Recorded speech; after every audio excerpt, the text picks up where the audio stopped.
o'clock edition of Wildcat News. We have some great stories for you in this episode, so let's get started. With spring on the horizon and the weather getting much nicer, a lot more people have been trying to get outside. Let's find out what they've been doing. People have chosen various activities to do in the outdoors. I like to spend time outside with family and friends. I like cookouts. I like to play some wiffle ball. I've been, coming here, playing football with my friends. I go on walks places, go to the beach with my girlfriend, stuff like that. Walking, running, and swimming were among the most popular options. I'll go for walks, maybe a little bit of a jog. Head down to the beach. Go swimming, whether it be in the pool or the ocean. I like walking around and looking at all the new flowers and plants coming up. I usually like to go for a walk or a light jog. I usually like to swim in the pool, things like that. Some gave suggestions on activities that people could do. Walk around, get outside, stay active in any way you can. Go on walks, go on runs, walk to the store, walk to work, stuff like that. Even if you don't go outside for a huge amount of time, even being outside for 15 minutes or half an hour can help. First thing I would do is put down that Xbox controller, put down that PlayStation 5 controller, get outside, get some sun. Going for a walk and getting some fresh air and just getting some exercise. Throw the ball around, go for a swim, go for a run, play some hoops. When it's weather's nice, it's excellent. Very fascinating. If you haven't yet, take from the people that are going outside and go outside yourself. Now, on a story on our new assistant principal, Mr. Frost, here's Jack Campbell. Thanks, Ben. Students and faculty around the school were asked on their thoughts of our new vice principal.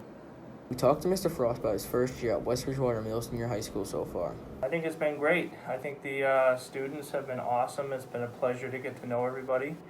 I find it's unfortunate that I have to be the mask police this year, always telling people to put them up or stay apart.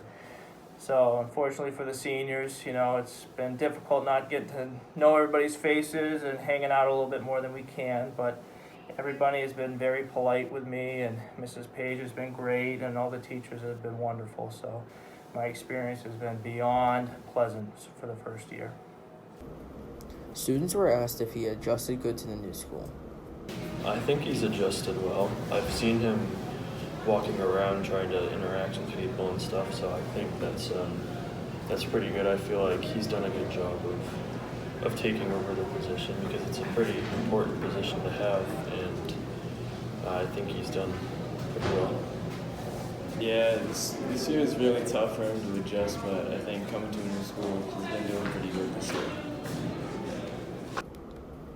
Students were asked if Mr. Frost had kept up with the standards that were left behind by Ms. Page in years past. Yeah, I think our new vice principal, Mr. Frost, has done a pretty good job this year, meeting expectations, being the new guy in the building, the big guy, He's got a big responsibility, and he does his job pretty good, and I'm glad that we get to see him every day, walking around in the halls. We get to say sup to him, and he always has a smile on his face, and it's great to see that. So I think he did a pretty Yeah, I think he has lived up to the standards. I think he's very involved. I see him around the school a lot, and he seems to be getting to know all the students and doing a good job. Mr. Winchell was asked if he thought Mr. Frost was a good example of what the vice principal should be. I really do. I think he has acclimated to the school culture. He seems, in all of my interactions with him, very supportive of both the students and the staff. Every student and teacher has a different look, but mostly everyone enjoys Mr. Frost. Next is a segment on Cinco de Mayo by Evan Caprile. Thanks, Jack. Cinco de Mayo is a widely celebrated holiday with a lot of history that most people don't know about. Let's hear about it. May 5th, 1862, the Mexican army, even though they were outnumbered by the French, they defeated the French army at the Battle of Puebla. Napoleon had a brother, and he called him Pepe Botella because he used to like to drink, and he tried to put him as Emperor of Mexico. That's what Napoleon tried to do, and the Mexicans threw out Pepe, And that's what Cinco de Mayo is. Despite popular belief, is not the equivalent of July 4th in Mexican heritage. So it's really just a day that celebrates Mexican heritage and all their accomplishments. Not many people know the true meaning and history behind Cinco de Mayo. I know that Cinco de Mayo is the 5th day in May, hence the name Cinco de Mayo, and it's probably Mexican in some way. Well, I know that it's sort of like the Mexican independence from some country. No, I don't really know anything. I know it has something to do with the Spanish culture, and I don't really know what they celebrate, but I just know it's like a big holiday. Surprisingly, Cinco de Mayo seems to be a bigger deal in the U.S. than Mexico. Cinco de Mayo is actually not really celebrated down in Mexico, believe it or not. It's not even their Independence Day. Their Independence Day is in September. It's kind of used in America as a reason to just go out and celebrate and eat traditional Mexican food. Cinco de Mayo is celebrated in many fun ways. The fun aspect of Cinco de Mayo is just going out with your friends, having some Mexican food, going out to a Mexican restaurant and just enjoying each other's company. I absolutely celebrate Cinco de Mayo. I think it'd be a sad, sad day if we did not get to celebrate, but we usually celebrate with lots of Mexican food, lots of tacos, lots of nachos, and celebrate that day together. That just goes to show how much West Bridgewater schools know about Cinco de Mayo. Now on to Olivia. Thank you, Evan, for telling us all about Cinco de Mayo. The class of 2021 at West Bridgewater is graduating in less than a month. I interviewed some seniors to find out what their plans were for after graduation, whether it be going to college or going directly into the workforce. Most of the seniors plan on attending college after graduation. I plan on attending a 4-year college and then later on 3 years of law school. Yes, I'm planning on attending college. I plan on going to college after high school. A lot of the seniors have committed to a college and know what they want to major in. My plan right now is going to Sacred Heart University in Connecticut, and then I got into their 3+3 program with Seton Hall University School of Law. So I'd be majoring in political science and then continuing my law education at Seton Hall afterwards. I plan on going to BU in the College of Communications and majoring in film production. I'm still undecided and I am majoring in nursing. The seniors have big goals for their careers. My career goal is to work with children or be a traveling nurse. My ultimate career goal is just to be successful and happy and make a lot of money. I'm not entirely sure at the moment. I definitely want to work in the film industry, and I think my #1 job would be a creative producer, where I can just go around and manage all the positions on a film set, but I'd also be down for casting director or anything like that. They all decide to do what they're doing for different reasons. I decided to do what I'm doing because I really enjoy TV Pro. It's my favorite class, and I think it just kind of made me really good in the subject, and I like managing things, and I think I'd be good at it. I really like to argue with people. My mom says I'm good with arguments, and I'm good at defending people, so figured I would use that to my advantage in my career choice. I took a class at PCC and learned CPR, and I was really interested in it, and I really want to help children. Thank you to all the seniors. The class of 2021 had a challenging year, but I'm glad they pulled through. Very soon they'll be crossing the stage at graduation. Congratulations on graduating and good luck with your future. Even though the seniors are leaving, the rest of us still have to take tests and quizzes for the rest of the year. Now to Bobby with more. Thanks, Olivia. Students last year had to take tests and quizzes weekly. During the pandemic, tests and quizzes have been shortened. Some major changes for students include some major changes are like seeing everyone back again, and just like even hallways are jammed. Like no one really follows the one-way rule anymore. I feel like some major changes would be that there's just a lot more people like in the building, and you can like tell like the classes are more full, and I feel like the mask policy was a little bit like more like tight. Major changes coming back in full time have been having to get up every single day as opposed to only twice a week. In-person learning has been easier for a majority of students. I like in person like fully better because like I get to see all my friends, and I feel like I focus more like with like schoolwork and everything. Like when it was hybrid, I wasn't getting anything done.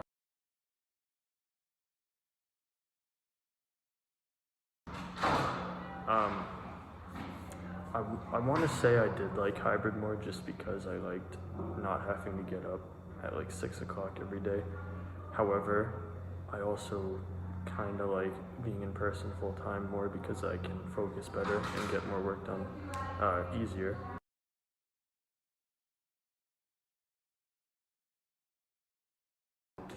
I kind of like hybrid more because we stay home like half the week, but I also didn't like it at the same time because most of the time in hybrid I didn't get that much work done, and it's easier to get work done when you're here every day.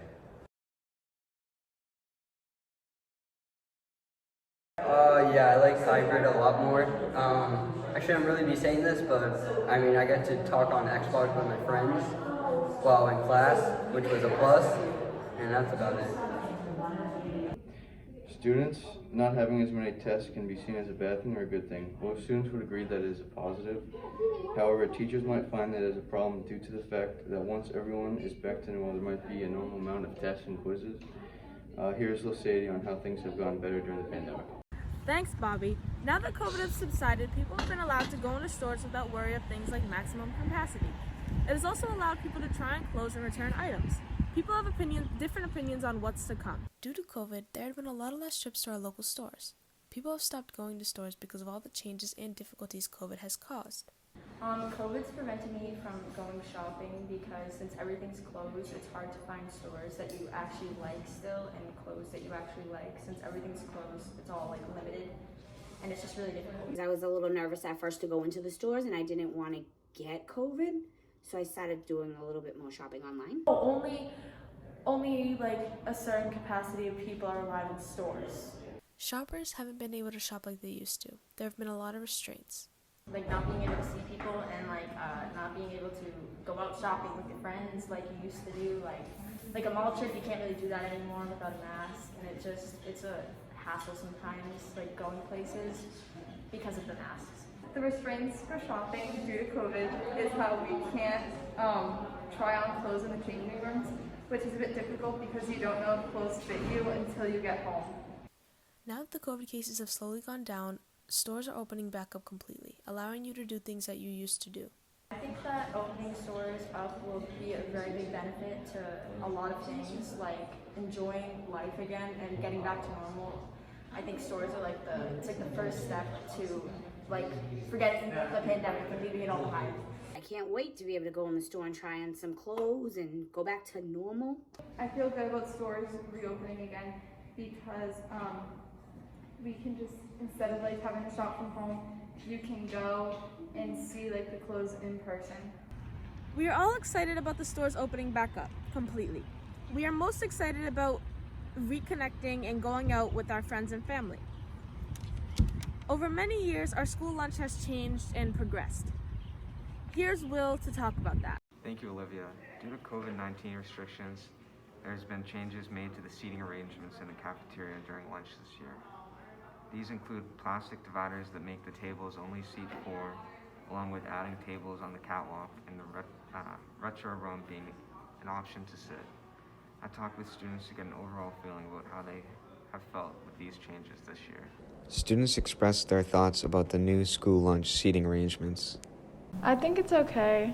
I wish we sat with more people. I think that it's good considering the situation, but it could be better, but it also could be worse. It's interesting. I just feel like I can't sit with as many people as like I usually would. I think the screens are a little much, 4 to a table. You know, I think they could have possibly done 5. And yeah, I mean, it's all right, but it's not ideal. Students discuss how they hope the seating situation will change by next year. Hopefully by next school year. I feel like they'll keep it the same this year and then redo it by next year. I think we'll be back to normal by next year. Maybe things will change a little bit by the end of this year.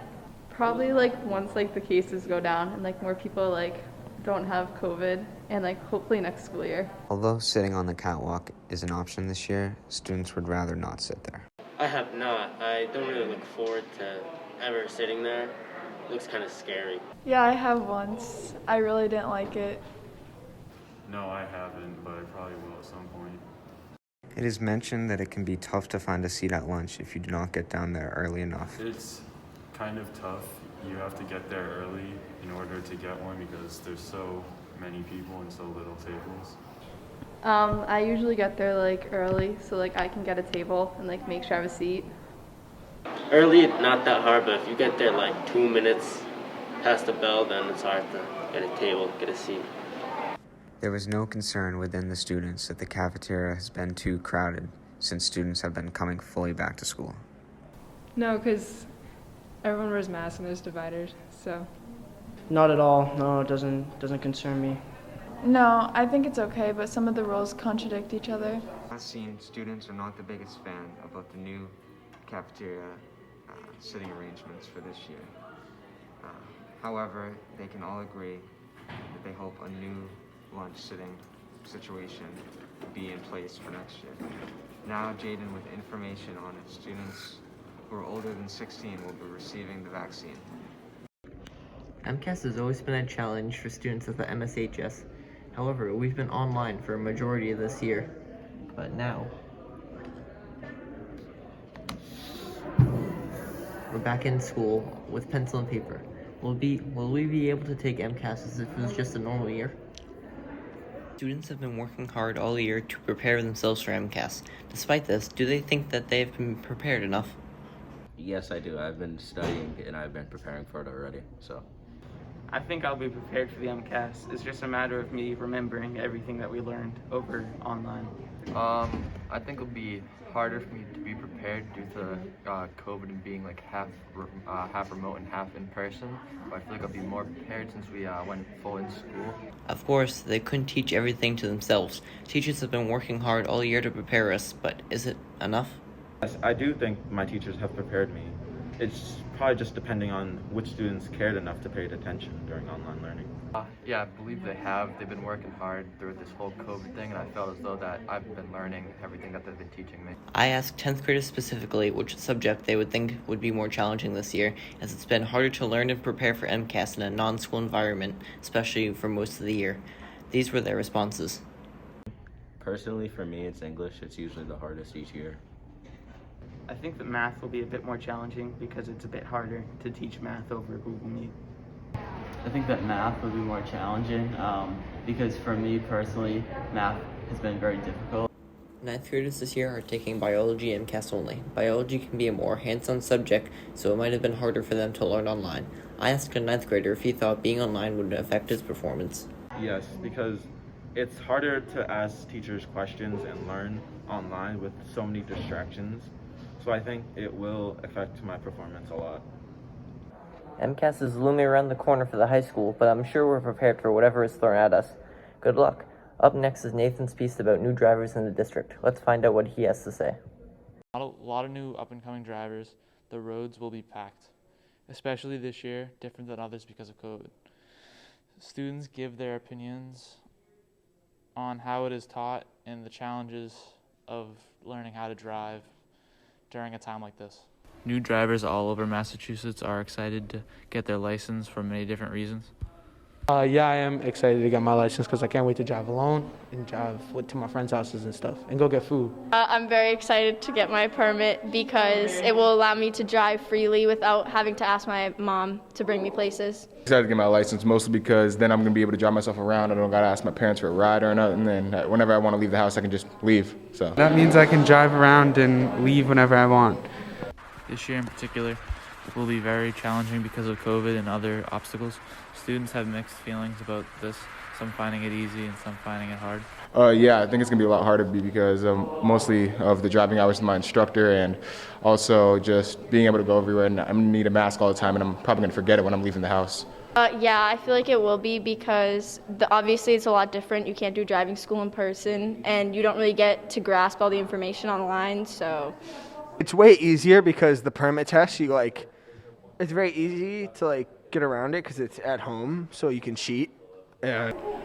Yeah, it is going to be a challenge to get my license with COVID because like I got to wear a mask in the car and just like it's just going to be hard.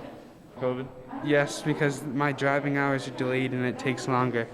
Hours in teaching with the instructors have changed to adapt with the COVID, making your license harder to get and teaching time scarcer. Driving hours is they pick you up and you go for a 2-hour drive with another person in the car, like the driving instructor, and then you got to do those like once a week. I can't do it with other people. I can only do it with one person. That one person is the instructor. So yeah. Mostly it's going to be just me and the instructor. What is it? Just driving. That's going to stay regular. But then they switched the hours where usually there'd be another student driving and then the instructor and the passenger and you in the back. They just traded that for another 6 hours of driving with your parents. I've had a couple and it's just you and the driving instructor, and it's a little weird. Yeah, I'd say easier and they're better because you get one-on-one time. As you can see, getting your license at a time like this with COVID and everything is very hard and very difficult. Some students may think that it is not, but the majority of the bunch believe it is much harder. Thanks, Nate. As a new school year approaches, students need to start thinking about the classes they want to, need to, and are going to take next year.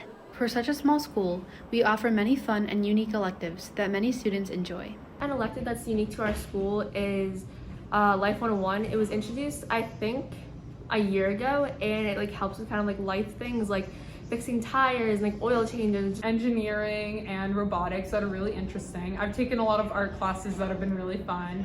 We have puppetry and calligraphy, which are really cool. We've got some statistics courses and some data science courses and trigonometry and financial math, which are great courses for students to kind of, again, branch out for some less traditional math courses. Computer science because I love coding and I thought it was really fun and it was challenging, but it wasn't too difficult that I got discouraged.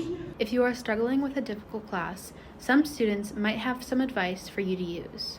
Hardest class I think is trig, and I would say just use your notes and take them down wisely. AP chemistry. My advice would be to just do your work and pay attention. The teachers and seniors have more experience than anyone else and recommend these classes to take during high school.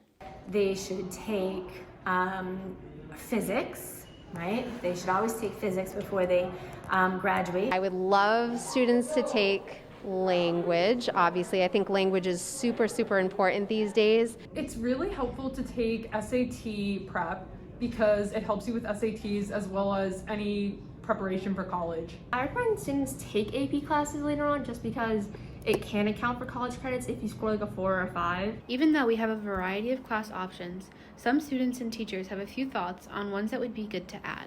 A class that dealt with cooking in some form. It could be either home ec, learning to cook. It could be cooking across cultures. We should have more technical classes added. We have engineering, but a workshop or a cooking class. A lot of other schools offer Chinese, Japanese, Latin, Portuguese. It'd be nice to include more languages and you give students more options. Students have talked about sign language or things like that, and again, harder to offer as a small school, but I think would be beneficial. Now if you're stressed out, there's no need to be. The teachers and students give you all the advice you'll need. That's it for this edition of the WB News. On behalf of the TV2 D Block class, I'm Hannah Freeman. Thank you for watching and have a nice day.